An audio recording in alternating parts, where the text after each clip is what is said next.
안녕하세요. 계시록 3장 5절입니다. 이기는 자는 이와 같이 흰 옷을 입을 것이요 내가 그 이름을 생명책에서 결코 지우지 아니하고 그 이름을 내 아버지 앞과 그의 천사들 앞에서 시인하리라.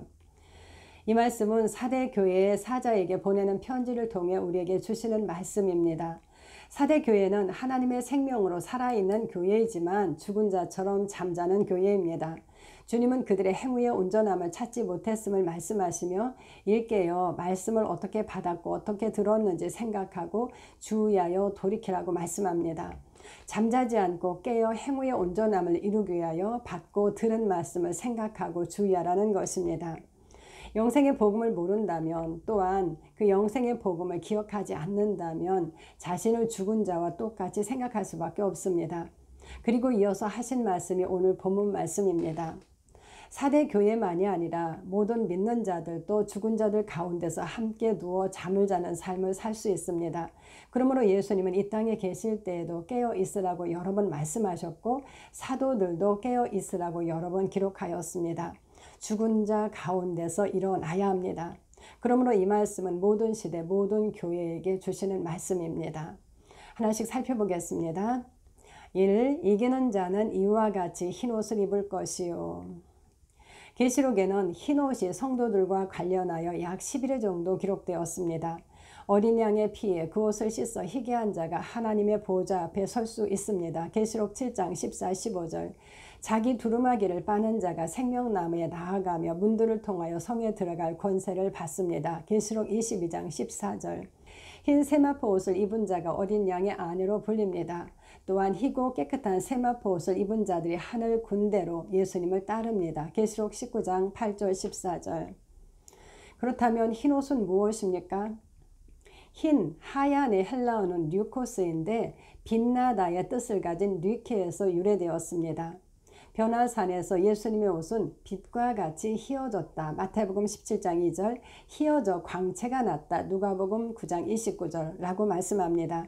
이것이 계시록에서 말씀하는 흰옷일 것입니다. 흰색은 계시록에서 많이 사용되었고 의로움, 정결함을 상징한다고 하였습니다. 옷과 관련하여 빛나고 깨끗한 세마포 옷은 성도들의 옳은 행실이라고 말씀합니다. 계시록 19장 8절. 이 말씀에서 옳은 행실은 헬라어 디카이오마가 사용되었습니다. 이 단어의 뜻은 공정한 행위, 함축적으로 법령이나 결정, 심판, 공의, 의라고 정의합니다. 빛나고 깨끗한 세마포 옷은 성도들의 의, 성도들의 공의입니다. 이사야 61장 10절입니다. 이는 그가 구원의 옷을 내게 입히시며 공의의 겉옷을 내게 더하시니. 하나님께서 구원의 옷을 입히시고 의의 겉옷을 더하셨다고 말씀합니다. 구원의 옷과 의의 겉옷입니다. 그러므로 계시록에서는 흰 두루마기라고 말씀합니다. 계시록 6장 11절, 22장 14절. 구원의 옷도 의의 겉옷도 내가 입는 것이 아니라 하나님께서 입혀주시는 것입니다. 구원의 옷을 입었다는 것은 구원을 받았다는 것을 의미하고 공의의 겉옷을 덧입었다는 것은 의롭게 되었음을 의미합니다. 우리는 아담이 불의한 자가 되어서 하나님 앞에서 쫓겨났음을 알고 있습니다. 그 안에 있는 모든 인류도 불의한 자로 하나님의 영광에 이르지 못하였습니다. 하나님은 죄인과 함께 하실 수 없으십니다.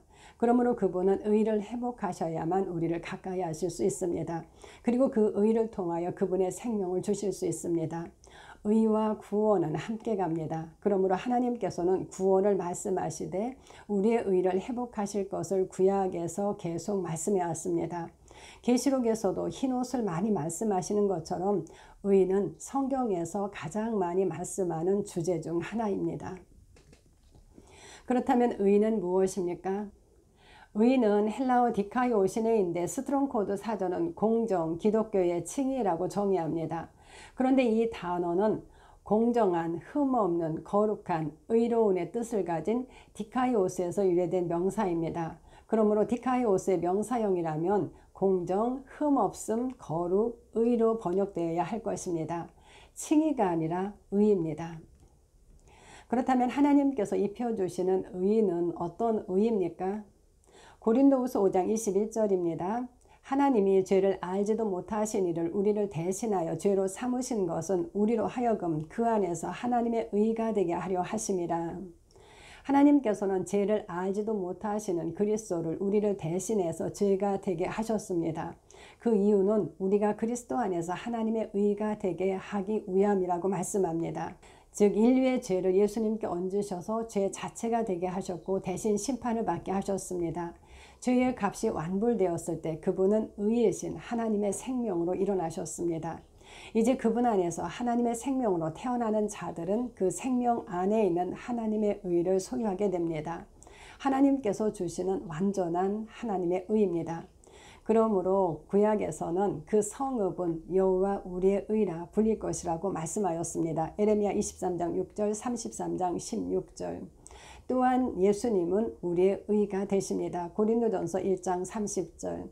이것이 불의한 자의 의를 회복하시는 하나님의 방법이며 하나님께서 우리에게 주시는 의의 종류입니다. 그렇다면 조건은 무엇입니까? 예수님께서는 이기는 자는 흰옷을 입을 것이라고 말씀하였습니다. 조건은 이기는 것, 즉 믿는 것입니다. 로마서 3장 28절입니다. 그러므로 사람이 의롭다 하심을 얻는 것은 율법의 행위에 있지 않고 믿음으로 되는 줄 우리가 인정하노라. 갈라디아서 2장 26절입니다. 사람이 의롭게 되는 것은 율법의 행위로 말미암음이 아니요 오직 예수 그리스도를 믿음으로 말미암는 줄 알므로. 빌립보서 3장 9절입니다. 내가 가진 의는 율법에서 난 것이 아니요 오직 그리스도를 믿음으로 말미암은 것이니 곧 믿음으로 하나님께로부터 난 의라. 바울은 사람이 의롭다 하심을 얻는 것은 사람이 의롭게 되는 것은 율법의 행위로가 아니라 믿음으로 말미암는다고 말합니다. 또한 빌립보 교회의 율법의 의로는 흠이 없는 자라고 말한 그는 자신이 가진 의는 율법으로 말미암은 것이 아니라 오직 믿음으로 말미암은 하나님의 의라고 말합니다. 율법의 의로 하나님 앞에 설 육체는 없습니다. 우리의 의로 그분 앞에 설 수 있었다면 예수 그리스도는 필요치 않았을 것입니다. 우리의 의는 주님 앞에 헌 옷과 같습니다. 그러므로 행위의 법인 율법 외에 모든 믿는 자에게 미치는 하나님의 의가 나타났습니다. 예수 그리스도를 믿음으로 말미암는 그 의는 유대인이나 이방인이나 차별이 없습니다. 예수님께서는 이기는 자에게 의의 흰옷을 주실 것을 말씀합니다. 믿는 자에게 주시는 하나님의 의입니다. 우리는 하나님의 의로 의로워진 자들입니다. 2. 내가 그 이름을 생명책에서 결코 지우지 아니하고 그 이름을 내 아버지 앞과 그의 천사들 앞에서 시인하리라. 생명책은 성경에 8번 기록되었습니다. 계시록에 6번 기록되었고 빌립보서 4장 3절과 시편 69편 28절에 한 번씩 기록되었습니다. 하나님의 생명을 가진 자들의 이름을 기록한 책이 생명책입니다. 예수님은 이기는 자, 즉 믿는 자의 이름을 생명책에서 결코 지우지 않겠다고 말씀합니다. 생명책에서 이름을 지워달라는 기도는 성경에 2번 기록되었습니다. 그중 하나는 모세가 범죄한 이스라엘을 대신하여 자신의 이름을 지워달라는 기도입니다. 그때 하나님께서는 범죄하면 내가 내 책에서 그를 지워버리리라 라고 말씀하셨습니다. 즉 그들의 범죄 때문에 모세의 이름을 지우지는 않겠다는 말씀입니다. 하나님은 공의의 하나님이십니다. 범죄하는 그 영혼이 죽고 범죄하는 그의 이름을 지우실 것입니다. 에스겔 18장 4절 20절 24절. 또 한 번은 예수님의 고난에 대한 말씀인 시편 69편에 기록되었습니다. 예수님을 대적한 그들의 이름을 생명책에서 지워달라는 기도입니다. 시편 69편 28절. 이 말씀들에서 하나님께 범죄하는 그의 이름, 예수님을 대적하는 자의 이름을 지우실 것임을 알 수 있습니다. 생명책에 이름이 기록된 자들은 하나님의 성 예루살렘에 들어갑니다. 계시록 21장 27절. 그러나 생명책에 이름이 기록되지 못한 자들은 심판을 받고 불못에 던져지게 됩니다. 계시록 20장 15절. 그러므로 생명책에서 이름이 지워지는 것은 구원의 상실로 볼 수 있습니다. 예수님은 4대 교회에 보내는 편지를 통해 이기는 자의 이름을 생명책에서 결코 지우지 않겠다고 말씀합니다. 이기는 자, 즉 아들을 믿는 자입니다. 예수님의 말씀입니다. 요한복음 10장 28절. 내가 그들에게 영생을 주노니 영원히 멸망하지 아니할 것이요 또 그들을 내 손에서 빼앗을 자가 없느니라. 예수님은 그분의 양들에게 영생을 주실 것을 말씀하시며 영원히 멸망하지 아니할 것이라고 말씀합니다. 계시록 2장과 3장 이기는 자의 유업 중 첫 번째 말씀은 생명나무 열매를 주어 먹게 하시겠다는 말씀이었습니다. 그분은 이기는 자, 즉 믿는 자에게 하나님의 생명인 영생을 주십니다. 그의 이름은 생명책에 기록됩니다. 그들은 영원히 멸망하지 않습니다. 또한 그들을 예수님의 손에서 빼앗을 자가 없다고 말씀합니다. 4대 교회에 예수님은 7별을 손에 붙잡고 계신 분으로 계시되었습니다. 7별은 7교회의 사자입니다. 영생을 가진 하나님의 자녀는 주님의 손에 있는 7별로 그들을 그 손에서 빼앗을 자는 아무도 없습니다. 이어서 주님은 그 이름을 하나님 아버지 앞과 그분의 천사들 앞에서 시인할 것을 말씀합니다. 누가복음 12장 8절, 마태복음 10장 32절입니다. 내가 또한 너희에게 말하노니 누구든지 사람 앞에서 나를 시인하면 인자도 하나님의 사자들 앞에서 그를 시인할 것이요. 예수님은 이 땅에 계실 때에도 동일한 말씀을 하셨습니다. 예수님은 사람 앞에서 그분을 시인하는 자의 이름을 하나님의 사자들 앞에서 시인하실 것이라고 말씀하셨습니다. 이 말씀에서도 조건은 사람 앞에서 나를 시인하면입니다. 우리는 예수님께서 하나님의 아들 그리스도이심을 믿고 고백함으로 구원을 받습니다. 진리이신 그분은 거짓말을 하지 않으십니다. 예수님께서는 이기는 자의 이름을 생명책에서 결코 지우지 않겠다고 말씀하셨습니다. 이 말씀은 구원의 안전함을 말씀합니다. 그의 이름은 생명책에 그대로 있을 것입니다. 그의 구원은 확실합니다. 주님은 그 이름을 하나님과 그의 천사들 앞에서 시인하실 것입니다. 이렇게 예수님께서 4대 교회를 통해 이기는 자에게 주시겠다고 말씀하신 흰옷과 생명책에 기록된 이름을 살펴보았습니다. 우리의 의는 오직 하나님으로부터 받는 하나님의 의입니다. 그러나 우리의 생각과 몸은 그 의를 갖기 전과 똑같습니다. 야고보는 믿음의 형제들에게 우리가 다 실수가 많다고 하였습니다. 우리는 다 실수가 많습니다. 우리가 실수하고 넘어지면 사탄은 정죄의 생각들로 우리에게 불화살을 쏩니다. 하나님께 자백한 죄들까지도 떠오르게 하여 끊임없는 정죄의 생각으로 시달리게 합니다.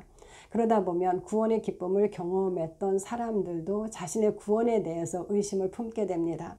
4대 교회처럼 행위의 온전함이 없는 삶을 살다 보면 의롭지 않아 생명책에서 이름이 지워지는 것은 아닐까, 천국에 가지 못하게 되지는 않을까 불안해하기도 합니다. 더구나 행위가 없으면 구원받지 못한다는 가르침은 이런 불안함을 더하게 합니다. 주님은 영으로 살아있지만 죽은 자처럼 잠자는 교회, 온전한 행위는 없어 옷이 더러워진 4대 교회를 통해 그분의 자녀들에게 말씀합니다. 만일 잠자고 있다면 일깨어 듣고 받은 복음의 말씀을 기억하고 돌이키라고 말씀합니다.